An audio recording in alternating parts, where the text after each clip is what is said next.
రాసిన పత్రిక 8వ అధ్యాయం 5వ వచనం, శరీరానుసారమైన మనస్సు మరణము, తర్వాత ఆత్మ సంబంధమైన మైండ్ సెట్, శరీర సంబంధమైన మైండ్ సెట్ అని అర్థం. తర్వాత చూడండి ఒకసారి, జీవమై ఉన్నదంట, సమాధానమై ఉన్నది. ఏలనగా శరీరానుసారమైన మనస్సు, దేవునికి విరోధమైనటువంటి మైండ్ సెట్ ఒకటి ఉంది. తర్వాత అది దేవుని ధర్మశాస్త్రమునకు ఏమాత్రమో లోబడదు. నెక్స్ట్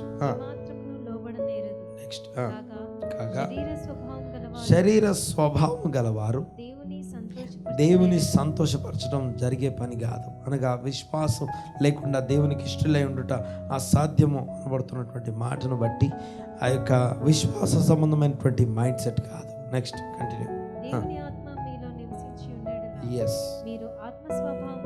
ఆత్మ స్వభావం గలవారే గాని శరీర స్వభావం కలిగిన వారు కారు. తర్వాత ఎవడైనను క్రీస్తు ఆత్మ, దేవుని ఆత్మ, ప్రభువు ఆత్మ లేనివాడైతే వాడు ఆయన వాడు కాడు. దేవునికి స్తోత్రం. ఇంకొక భాగం చదువుకుందాం. కొలస్సీ పత్రిక 3వ అధ్యాయం 1వ వచనము, మీరు క్రీస్తుతో కూడా లేపబడిన వారైతే పైనున్న వాటినే వెదకుడి, అక్కడ క్రీస్తు దేవుని కుడిపార్శ్వమున చుండి ఉన్నాడు. పైనున్న వాటి మీదే గాని భూ సంబంధమైన వాటి మీద మనస్సు పెట్టుకొనకుడి. ఏలనగా మీరు మృతి పొందితిరి, మీ జీవము క్రీస్తుతో కూడా దేవుని యందు దాచబడి ఉన్నది. దేవునికి స్తోత్రం. Mind set, we are human beings, మనము మానవులము. అందరికీ దేవుడు ఒక సోల్ ఇచ్చాడు. ఆ సోల్లో ఒక మైండ్ అని ఉంటుంది. అక్కడి నుంచి ఆలోచనలన్నీ తర్వాత ప్రాసెస్ అయ్యేవి, పుట్టేవి అన్నీ అక్కడే. ఆ మైండ్ సెట్లో ఏముంటుందంటే బిలీవింగ్ సిస్టమ్ అని ఒకటి ఉంటుంది. ఒక కంప్యూటర్లో, ఒక మొబైల్లో ఓఎస్ ఆపరేటింగ్ సిస్టమ్ ఎంత ఇంపార్టెంటో, నీ జీవితంలో నీ జీవితం అంతా ఆపరేట్ చేయబడే ప్లేస్ అనగా నీ సోల్లో ఉన్నటువంటి మైండ్ సెట్లో బిలీవింగ్ సిస్టమ్, బిఎస్ అని ఒకటి ఉంటుంది. మైండ్ సెట్ని మీ ఫ్యామిలీ డిఫైన్ చేస్తుంది. తర్వాత పొలిటిక్స్, మీడియా, తర్వాత ఇలాగా ఒక 7 విషయాలు ఉన్నాయి. వీటన్నిటిని బట్టి మన మైండ్ సెట్ డిజైన్ అవుతుంది. ఈ న్యూ మైండ్ సెట్ గురించి, లేకపోతే దేవుడు కోరుకునే మైండ్ సెట్ గురించి నేను మాట్లాడుతున్నాను. ఇశ్రాయేల్లో ఒకసారి గమనించండి. నిర్గమకాండము 14వ అధ్యాయంలో చూడండి ఒకసారి 11వ వచనం. వీళ్ళ మైండ్ సెట్ ఎలా ఉందంటే, ఐగుప్తు దాస్యమే బాగుంది మాకు. ఈరోజు నా మాటను వినండి ఒకసారి. దేవునికి ఒక మైండ్ సెట్ ఉంది. దేవుడు తన మైండ్ని కాంక్రీట్ లాగా స్ట్రాంగ్గా సెట్ చేసుకున్నాడు. దట్ ఈస్ కాల్డ్ కవెనెంట్, నిబంధన.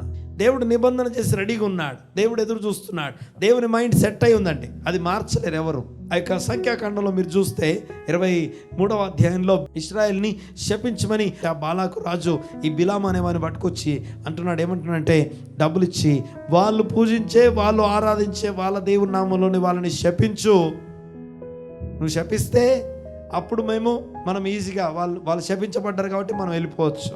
వాడు వేరే పెద్ద ప్లాన్ కలిగి ఉన్నాడు. ఓకే, మొత్తానికి ఆ యొక్క బిలాము ఆ యొక్క కొండ మీదకి ఎక్కి చూస్తున్నాడు. కిందికి చూస్తే ఏం కనపడుతుంది? ఇశ్రాయేలీలో క్యాంప్ కనపడుతుంది. శపించడానికి డబ్బులు తీసుకున్నా అదే దేవుని ఆరాధన చేసి వచ్చాడు. దేవునికి బలర్పించి మరి వచ్చాడు. శపించాలని నోరు తెరిచాడు. కానీ దేవుడట ఆ నోట్లో ఉన్నటువంటి శాపాన్ని ఆశీర్వాదంగా మార్చాడు. చదవండి ఒకసారి ద్వితీయోపదేశకాండం 23వ అధ్యాయం చూడండి ఒకసారి 4వ వచనం. వాడు నోరు తెరిచి శపిద్దామని చెప్పి నోరు తెరిచాడట, కానీ ఆ నోరు తెరిచి శాపం రాలేదు, కానీ ఆశీర్వాదం వచ్చింది. సంఖ్యాకాండం 23వ అధ్యాయంలో మీరు చూడండి ఒకసారి. దేవుడు తన మైండ్ని సెట్ చేసుకొని ఉన్నాడు. 23వ అధ్యాయము 19వ వచనం. ఆ యొక్క బిలాము మాటలు ఇవి. ఓకే, దేవుడు అబద్ధమాటకు అయినా మానవుడు కాడు, పశ్చాత్తపట్టుకైనా నరపుత్రుడు కాడు. మనుషులు ఒకసారి అని మళ్ళీ వెనక్కి వెళ్తారేమో, వాళ్ళ మైండ్ సెట్ని మార్చుకుంటారేమో, మైండ్ సెట్ని చేంజ్ చేసుకుంటామేమో. కానీ దేవుడు ఒకసారి మైండ్ సెట్ చేసుకున్నాడంటే మళ్ళీ వెనక్కి వెళ్ళడానికి ఆయన మనిషి కాదంటున్నాడు. హల్లెలూయా. దేవుడు తన మైండ్ని సెట్ చేసుకున్నాడు.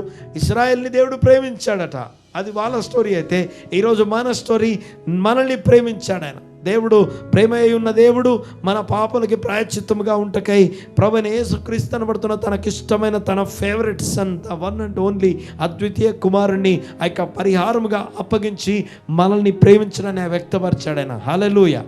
దిస్ ఇస్ ద లవ్, ఇదే ప్రేమ అంటున్నాడు. ఇందులో ప్రేమ ఉన్నది. 1 యోహాను పత్రిక 4:8-10 దాకా మాటలు రాస్తున్నాయి. దేవుడు మనల్ని ఇప్పుడు ప్రేమిస్తున్నాడు. శాపాన్ని ఆశీర్వాదంగా మార్చే దేవుడు. అంతేకాదు దేవుడు నా నిమిత్తం ఆ పని చేస్తాడు. హల్లెలూయా. ఓకే, చూడండి ఒకసారి. ఆయన పశ్చాత్తాపట్టుకు ఆయన నరపుత్రుడు కాడు. ఆయన చెప్పి చేయకుండా, ఆయన ఒకసారి ఒక మాట అన్నాడంటే స్థాపించకుండా, ఇదిగో దీవించమని నాకు సెలవాయను, ఆయన దీవించను, నేను దాన్ని మార్చలేను. ఎందుకంటే ఆ సెట్ అయిన మైండ్ ఏదైతే ఉందో దట్స్ గాడ్స్ మైండ్. దేవుని మైండ్ సెట్ అయి ఉంది. ద ప్రాబ్లం ఎక్కడుందంటే ఆ సెట్ అయిన మైండ్లోకి నా మైండ్ ఇంకా సెట్ అవ్వలేదు. చూడండి ఒకసారి. ఇలాంటి ఇశ్రాయేలు దగ్గరికి వచ్చిన తర్వాత వీరిలో ఏ దోషం కనబడలేదంటాడు, యాకోబులో శకునం లేదంటాడు, యాకోబులో మంత్రం లేదంటాడు, కనబడట్లేదట. యాకోబులో ఏ వంకరతనము కనుగొనలేదు, యాకోబులో ఏ దోషము కనుగొనలేదు, నాకు కనబడట్లేదు అంటాడు. కానీ నిజానికి దోషం ఉంది అక్కడ. దేవునికి స్తోత్రం. గమనించండి ఒక్కసారి. దేవుడు మనతో మాట్లాడే ఒకే ఒక్క మాట, చెక్ యువర్ మైండ్ సెట్. దేవుడు తన మైండ్ని సెట్ చేసుకున్నాడు. మనకు తెలుసు యెషయా గ్రంథం 53వ అధ్యాయంలో ఏముందో తెలుసు మనకి. 5వ వచనంలో ఆయన మన అతిక్రమల క్రియలను బట్టి ఆయన నలుగొట్టబడ్డాడు. నువ్వు రిసీవ్ చేసుకున్నా చేసుకోకపోయినా నీ యొక్క పాపాలని, నీ యొక్క అతిక్రమాలు ఏవైతే ఉన్నాయో వాటన్నిటినీ యేసు శరీరంలో పెట్టి శిక్ష విధించడానికి ఆయన తీర్మానం చేసుకున్నాడు. దాన్ని నెరవేర్చాడు. యేసు సమాప్తమైనది అనేదాకా దాన్ని ముగించేదాకా వదిలిపెట్టలేదు. మైండ్ సెట్ అయి ఉంది. చూడండి ఒకసారి. మైండ్ సెట్ ఆ మైండ్ సెట్ చేసుకోవడాన్ని నిబంధన అంటున్నాం. చూడండి ఒకసారి. పర్వతాలు తొలగిపోయిన, మెట్టలు తత్తరిల్లిన నా మైండ్ని నేను సెట్ చేసుకున్నాను. నా కృప నిన్ను విడిచిపోదు. సమాధాన విషయమైన షలం కవనెంట్ నిన్ను తొలగిపోదు. నీ క్రొత్త నిబంధన, సమాధాన నిబంధన అనబడుతున్నటువంటి ఈ నిబంధన తొలగిపోదు నీతో అని. హల్లెలూయా. చూడండి ఒకసారి. మన సమాధానార్థమైన శిక్షని యేసు మీద వేసి ఈ రోజున మనల్ని సమాధానంతో నింపడానికి దేవుడు తన యొక్క మైండ్ని సెట్ చేసుకొని ఉన్నాడు. హల్లెలూయా.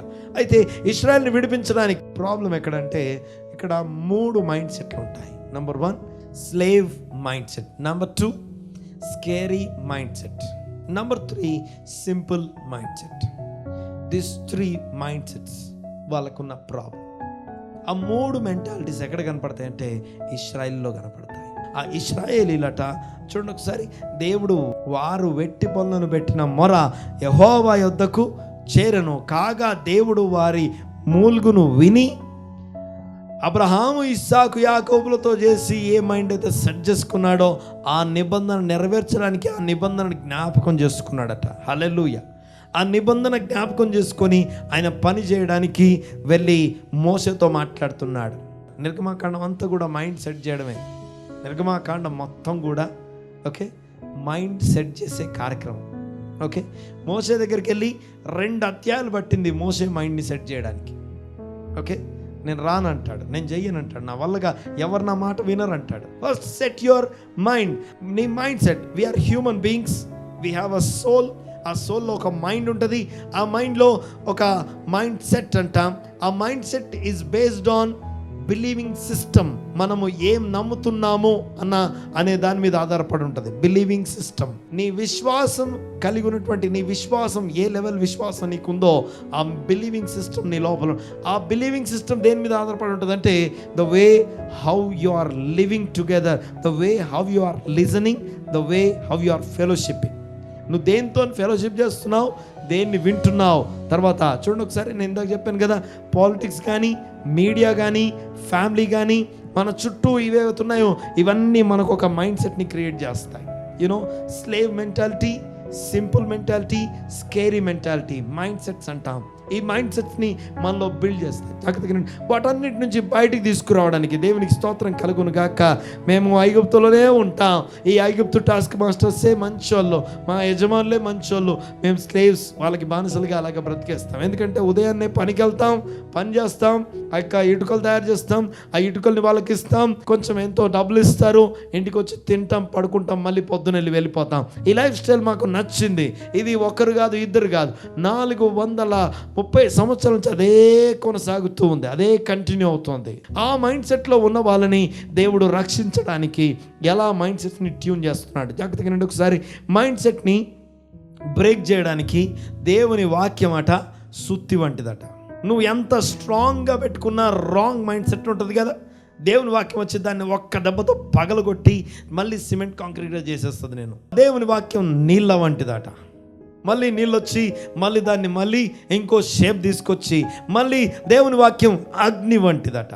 ఈ అగ్ని వచ్చి మళ్ళీ కాల్చి ఇంకో షేప్లో దేవుడు అనుకున్న షేప్లోకి తీసుకో. అనగా the way how you are listening, ఏదైతే వాక్యం వింటున్నావో అది నా మైండ్ సెట్లలో ఉన్నటువంటి రాంగ్ మైండ్ సెట్స్ని బ్రేక్ చేసి దాన్ని నీళ్ళతో కలిపి మళ్ళీ స్ట్రాంగ్గా న్యూ మైండ్ సెట్ దేవుడు నాకు ఇస్తాడు. దేవునికి స్తోత్రం కలుగును గాక. చూడండి, ఒకసారి వాళ్ళని విడిపించాలని, వాళ్ళని విమోచించాలని. ఇంకా అంటాడు ఒక దగ్గర, దేవుడు గతరెక్కల మీద మోసుకొచ్చినట్టుగా నేను మిమ్మల్ని మోసుకొచ్చానంటాడు. ఆయన నేను ఎలాగో పరిశుద్ధుడనై ఉన్నాడో మీరు అలాగే పరిశుద్ధులై ఉండాలి. ఓకే, చూడండి ఒకసారి, యెహోవా సైన్యములకు అధిపతియగు యెహోవా పరిశుద్ధుడు, పరిశుద్ధుడు, పరిశుద్ధుడు. దేవుడు పరిశుద్ధుడు. నేను పరిశుద్ధుడై ఉండులాగున మీరును పరిశుద్ధులై ఉండుడి. తర్వాత నేను ఎలా ఉన్నానో, నేను నా ఇమేజ్లో, నా స్వరూపమందు, నా యొక్క పోలికలో మిమ్మల్ని తయారు చేసుకున్నాను. ఆ పోలిక మీలోకి వచ్చేదాకా మీకు ఒక మైండ్ సెట్ నేను క్రియేట్ చేస్తూ ఉన్నాను. వాక్యం చేత రోజు రోజుకి మనల్ని ఆ యొక్క మైండ్ సెట్లోకి తీసుకెళ్తున్నాడు. దేవునికి స్తోత్రం కలుగున. గమనించిన ఒక్కసారి ఈ యొక్క వాక్య భాగంలో మీరు చూస్తే, ఇశ్రాయేల్ అంటున్నారు, మాకు ఆ ఊరే బాగుంది, అక్కడ అదే చాలా బాగుంది. ఐగుప్తులో ఉన్నటువంటి బానిస బ్రతుకు, slavery mentality, slave mind set ఏదైతే ఉందో అది చాలా బాగుంది మాకు, ఇంకా చాలు. స్లేవ్ మెంటాలిటీ ఏదైతే ఉందో అది చాలా సింపుల్ మెంటాలిటీ. ఎందుకంటే అదొక మైండ్ సెట్ అండి. ఈ మైండ్ సెట్ ఏం చేస్తుందంటే నిన్ను ఎక్కువ ఆలోచింపనీయదు, ఎక్కువ థింక్ చేయలేదు. ఓకే, ఆల్రెడీ నీ లొకాలిటీ, నీ చుట్టూ ఉన్న పరిస్థితులు అన్నీ నీకేం చెప్తున్నాయో అక్కడికి ఒక ట్యూన్ చేసుకొని ఇంకా ఇంతకు మించి ఏం లేదనుకుంటావు. ఐ నో ఎవ్రీథింగ్ అన్న దగ్గర ఉంటావు.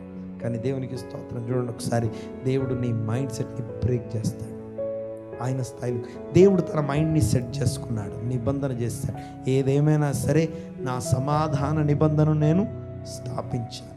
చూడండి ఒకసారి, షాలోమ్ అనే మాటకి wellness, wholeness, completeness and prosperity, ఈ నాలుగిటిని షాలోమ్ అంటాం, సమాధానం అంటాం. ఆ వెల్నెస్ అంటే క్షేమము అని అర్థం. అనగా ఏ ఇన్సెక్యూరిటీ లేకుండా సెక్యూర్డ్గా ఉండడానికి క్షేమం అంటాం. రెండోది హోల్నెస్, అనగా కంప్లీట్ హెల్త్ అండ్ హీలింగ్తో ఉండడం, ఆరోగ్యంగా ఉండడం అని అర్థం. చూడండి ఒకసారి, ఆరోగ్యం కలిగి ఉండడం ఏదైతుందో అదొక సమాధానంలో ఒక భాగం అది.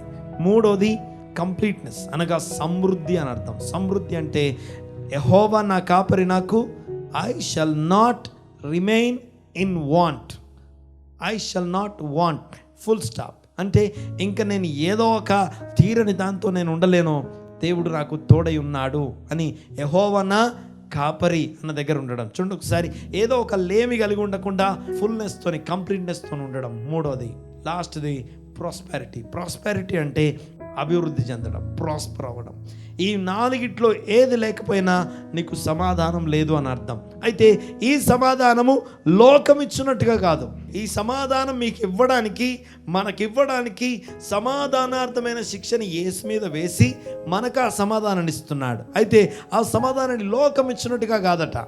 లోకం కూడా నీకు నేను సెక్యూరిటీ ఇస్తా అంటది. లోకం ఇచ్చినట్టుగా ఆయన క్షేమాన్ని, సెక్యూరిటీని, ఆరోగ్యాన్ని, సమృద్ధిని, అభివృద్ధిని ఇవ్వడట. యేసు ప్రభు యొక్క సొంత షాలోమ్ని ఇస్తున్నాడు. నా సమాధానం నేను మీకు అనుగ్రహిస్తున్నాను. అంటే యేసు ప్రభు ఎంత సెక్యూర్గా ఉంటాడో ఆ సెక్యూరిటీ మనకిస్తాడు. ఓకే, ఈ ఇస్తాను అని it is not just a commitment, it is not just a contract, it is covenant. అదొక నిబంధన. దేవుడు కమిట్మెంట్ చేసుకోవట్లేదు, తీర్మానం చేసుకోవట్లేదండి.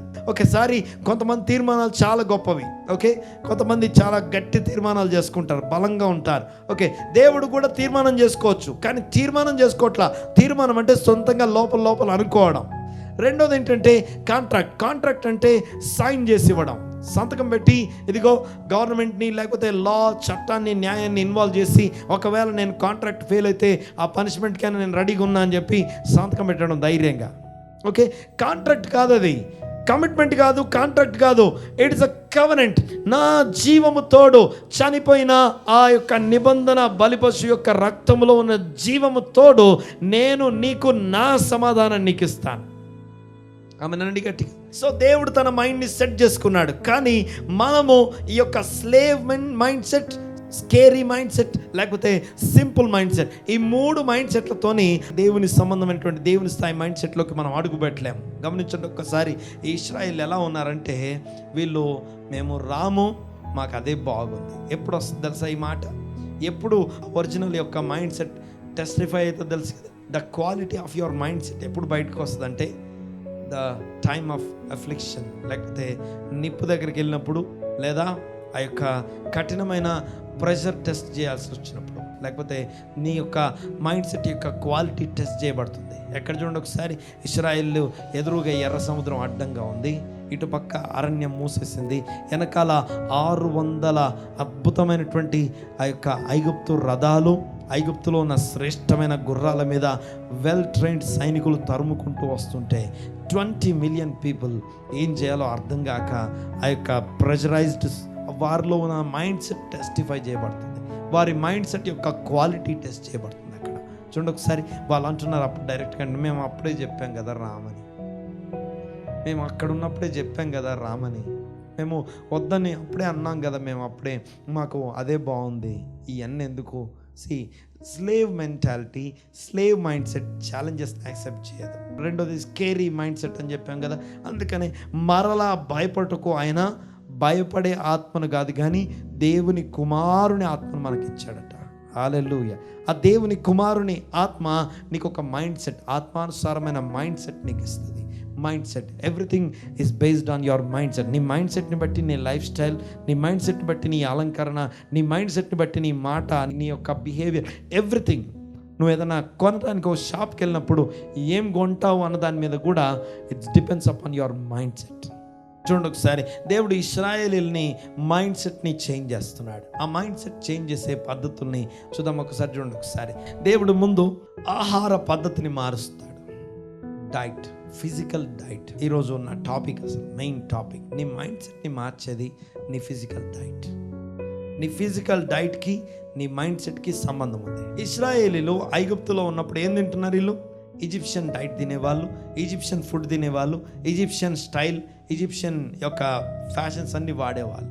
కానీ చూడండి ఒకసారి, దేవుడు ఈ ఐగుప్తు నుంచి ఇశ్రాయేల్ని బయటికి తీసుకురావడానికి ఆయన యూజ్ చేసే ఫస్ట్ మెథడ్ ఏంటంటే, వాళ్ళ మైండ్ సెట్ని మార్చడానికి దేవుడు యూజ్ చేసిన ఫస్ట్ మెథడ్ ఏంటంటే, ఆ పాత డైట్ నుంచి డిస్కనెక్ట్ అయిపోండి.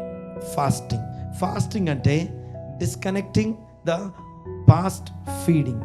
ఆ పాత ఫీడింగ్ నుంచి నువ్వు డిస్కనెక్ట్ అయిపోవు ఫస్ట్. అందుకనే ఇశ్రాయేల్కి దేవుడు చెప్తున్న మాట చూడండి ఒకసారి, నీ మైండ్ సెట్ అంతా కూడా నీ ఫుడ్ హ్యాబిట్స్ మీద ఆధారపడి ఉంటుంది. Physical food habits and spiritual food habits. అనుకోవచ్చు, ఇది తింటే ఏమవుద్దిలే, ఎలా తింటే ఏమవుద్ది, దేవుడు తిండి గురించి మాట్లాడలేదు కదా అని. ఓకే, దేవుడు ఊరికే చెప్పట్లేదండి. తిండి ఎంత ప్రాముఖ్యమైనది అంటే, మనం తినే తిండి ఫస్ట్ నుంచి కూడా తిండికి స్పెషల్ ప్లేస్ ఉంటుంది. తినకూడదు తిన్నది అన్నీ సంక్రమించాయి. Everything is based on what you are taking. నీ ఇంటేక్, నీ ఫుడ్. ఈ రోజు నుంచి నీ ఫుడ్ హ్యాబిట్స్ మీద ఒక్కసారి ఫోకస్ చేయండి. What you are eating, how you are eating, how much quantity you are eating. దేవుడు ఇశ్రాయేల్కి చెప్తున్న మాట ఏంటో తెలుసా? ఈ ఈజిప్షియన్ డైట్ని వదిలేయండి, మీరు కంప్లీట్గా డిస్కనెక్ట్ అయిపోవాలి. సంవత్సరములలో మొదటి రోజు ఈ రోజు నుంచి న్యూ లైఫ్ స్టార్ట్ చేస్తున్నాం. ఏంటి న్యూ లైఫ్? ఫస్ట్ మనం చేసే మొట్టమొదటి చేంజ్ ఏంటంటే, ఈ రోజు నుంచి 10 రోజుల దాకా మనము కొత్త డైట్లోకి వెళ్ళబోతున్నాం. ఆ డైట్కి సంబంధించిన ప్రిపరేషన్ చేసుకోండి. యాక్చువల్గా ఏం చేయాలి? వీళ్ళు ఇశ్రాయేల్ ఆ దేశం నుంచి బయటికి రావాలి. దానికంటే ముందు దేవుడు చెప్పే రూల్స్ వేరేలాగా ఉన్నాయి. ఏం మాట్లాడుతుంది తెలుసా? మీరు ఈ ఈజిప్షియన్ డైట్స్ని మానేయాలి. మీరు అంతకుముందు తినే ఫుడ్ లాంటి ఫుడ్ తినొద్దు, ఇంకా కొత్తగా తినాలి. నేను చెప్పే పద్ధతిలోనే కుక్ చేసుకోవాలి. నేను చెప్పే పద్ధతిలో నేను చెప్పిన టైంకే నేను చెప్పినంతనే తినాలి. ఇక్కడ ఫుడ్ హ్యాబిట్స్ని మార్చడం విషయంలో మీరు చూడండి ఒకసారి, నేను చెప్పిన పద్ధతిలో తినాలి, నేను చెప్పిన ఇంగ్రీడియంట్స్ని వాడాలి, నేను చెప్పిన పద్ధతిలో వండుకోవాలి, నేను చెప్పిన టైంకే తినాలి, నేను ఎంత చెప్తే అంతే తినాలి. 7 రోజులు పులియని రొట్టెలు తినాలి. తర్వాత ల్యామ్ని రోస్ట్ చేసుకొని తినాలి. ఎవరైనా సరే ఇది చేయకపోతే, ఇలాగా డైటరీ సిస్టమ్ ఫాలో అవ్వకపోతే నా జనాంగంలో నుంచి వారు కొట్టివేయబడతారు. ఓకే, డిసిప్లిన్ నేర్పిస్తున్నాడు. మైండ్ సెట్ ట్యూన్ అవుతుంది. అక్కడ 7 రోజుల భోజనం అయిపోయింది, ఇంక ఇప్పుడు ఆకలేస్తుంది. పండగ అయిపోయింది కదా, ఇప్పుడు ఆకలేస్తుంది. ఆకలేస్తున్నప్పుడు ఎలాగా ఆకలేస్తుంది, ఆహారం ఎలాగా అని అడగగానే స్లేవ్ మెంటాలిటీ, స్లేవ్ మైండ్ సెట్లో ఉండి బానిస బ్రతికే వారికి ఇప్పుడు పరలోకంలో ఉండే వాళ్ళ ఫుడ్ పెట్టాలంటే డైరెక్ట్గా తీసుకొచ్చి ఆ పరలోక ఫుడ్ పెట్టలేదు. ముందు మీరు ఆ పాత డైట్ని మానేయండి. దేవుడు పరలోక సంబంధమైన మన్నాని వాళ్ళకిచ్చి ఒక వీళ్ళని హెల్తీగా చేయడం మాత్రమే కాదండి, డైటరీ ప్లాన్ అంటాం. డైటరీ ప్లాన్ అంటే ఏ టైంకి తినాలి, ఎంత తినాలి, ఎప్పుడు తినకుండా ఉండాలి. ఇక్కడ చూడండి ఒకసారి, ఎప్పుడైతే ఆ యొక్క ఆకాశం నుండి మన్నా పడిందో వాళ్ళు అన్నారట, వాట్ ఈజ్ దిస్, ఇది ఏంటి అన్నారట. నువ్వు వాట్ ఈస్ దిస్ అనుకున్నదే దేవుడు నీకు ఫుడ్ పెట్టుండొచ్చు. చూడండి ఒకసారి, మైండ్ సెట్, దేవుని మీద ఆధారపడే మైండ్ సెట్ వాళ్ళలో క్రియేట్ చేయడానికి దేవుడు డైటరీ సిస్టమ్ పెట్టాడు. ఈ డైటరీ సిస్టమ్ ఏం చేస్తుందంటే ఆ స్లేవరీ మెంటాలిటీ నుంచి బయటికి తీసుకొస్తుంది, ఆ స్కేరీ మెంటాలిటీ నుంచి బయటికి తీసుకొస్తుంది. తర్వాత ఆ సింపుల్, ఇది చాలే అనే మెంటాలిటీ నుంచి వారిని బయటికి. ఇంకా వీళ్ళకి ఏం పని ఉంది, ఇంకా దినమంతా ఏం పని ఉంది వీళ్ళకి? రోజు ప్రార్థన చేసి దేవుని స్తుతించి ఆరాధించడం తప్ప. గమనించండి ఒక్కసారి, మన మైండ్ సెట్ని బట్టి దేవుడు మనకిచ్చే గొప్ప గొప్ప విషయాల్ని మనం కోల్పోతాం. న్యాయాధిపతుల గ్రంథము 6వ అధ్యాయం చూద్దాం ఒకసారి. యోవాషు కుమారుడైన గిద్యోను మిద్యానీయులకు మరుగై ఉండునట్లు గానుగ చాటున గోధుమలను తొలగొడుతున్నాడు. అంటే ధాన్యాన్ని దాచిపెట్టుకొని ఎవరికి తెలియకుండా బ్రతకడానికి చేసే ప్రయత్నం అది. Scary minded. అసలు విషయం ఏంటంటే ద్రాక్ష గానుగ దగ్గర కూర్చొని దాగి ఉండి మిద్యానీయులకు మరుగై ఉండి ఈయన ఒకడు ఉన్నాడని చెప్పి మిద్యానీయులకు తెలియకూడదు. భయం ఉంది కానీ బ్రతకాలి. ఆ భయంతో బ్రతికే బ్రతుకులో ఆ గానుగ వెనకాల కూర్చొని ఆ రోజుకి సంబంధించిన ఫుడ్ని, గోధుమల్ని దొల్లగొట్టుకుంటూ ఉంటే దేవుని దూత ఆయన పిలుస్తూ అన్నాడంట. చూడండి ఒకసారి, ఏమన్నా, యెహోవా దూత అతనికి కనబడి, పరాక్రమము గల బలాఢ్యుడా అతనితో అనగా, see the mind set, is mind set. దేవుని మైండ్ సెట్ ఎక్కడుందంటే, ఈ మనిషిని చూసి దేవుడు తనని గురించి ఒక మైండ్ని సెట్ చేసుకున్నాడు. బలమైనటువంటి పరాక్రమం కలిగిన బలాఢ్యుడా అని పిలుస్తున్నాడు. కానీ ప్రస్తుతం ఆయన మైండ్ సెట్ ఎక్కడుంది తెలుసా? పిరికి మైండ్ సెట్తోని భయపడుతూ ఆ యొక్క గానుగ చాటును కూర్చొని ఆ రోజుకి సంబంధించిన ఫుడ్ సెట్ చేసుకుంటున్నాడు. అప్పుడు ఆయన ఏమన్నాడు చూడండి ఒకసారి, దేవుడు నీకు తోడై ఉన్నాడని చెప్పగానే గిద్యోను ఏమన్నాడు చూడండి ఒకసారి, చిత్తమున ఏలినవాడా, యెహోవా మాకు తోడై ఉండిన ఎడల ఇదంతయు మాకేలా, ఆ ఐగుప్తులో నుండి మమ్మల్ని రప్పించాడు, గొప్ప కార్యాలు చేశాడు, అద్భుత కార్యాలు చేశాడు, ఆశ్చర్యకార్యాలు చేశాడు అని మా పితరులు చెప్పినప్పుడు ఆ యొక్క మా పితరులు చెప్పిన అద్భుతాలన్నీ ఇప్పుడు ఏమైపోయాయి మరి? ఇప్పుడు నా మైండ్ సెట్ ఏంటంటే, యెహోవా మాకు తోడై లేడు, దేవుడు మాకు తోడై లేడు. క్రిటికల్ కండిషన్లో దేవుడు పిలిచే పిలుపుకి మన మైండ్ సెట్కి సంబంధం లేని ప్లేస్ గురించి నేను మాట్లాడుతున్నాను, గ్యాప్ గురించి నేను మాట్లాడుతున్నాను. దేవుడు పిలిచే పిలిపేమో పరాక్రమం కలిగిన బలాఢ్యుడా. బట్ నా మైండ్ సెట్ ఎక్కడుందంటే భయంతోనూ ఆ రోజు ఫుడ్ కోసం బతికేస్తున్నా. సింపుల్ మైండ్ సెట్, లో మెంటాలిటీ అది. ఆయన అంటున్నాడు, యెహోవా మాకు తోడై ఉంటే మాకు ఈ గతి ఎందుకు ఉంది, ఇలాగెందుకుంటాం మేము? మా పితరులు మాకు చాలా చెప్పారు, ఐగుప్తుని తీసుకొచ్చినప్పుడు అద్భుతాలు చేశాడని. ఆ అద్భుతాలు ఏమాయను? ఇప్పుడు యెహోవా మమ్మల్ని విడిచిపెట్టేశారు. తర్వాత చూడండి ఒకసారి, ఇప్పుడు దేవదూత చూడండి ఒకసారి, ఆయన మాట్లాడిన ఒక్క మాటకు కూడా ఆన్సర్ చేయడు.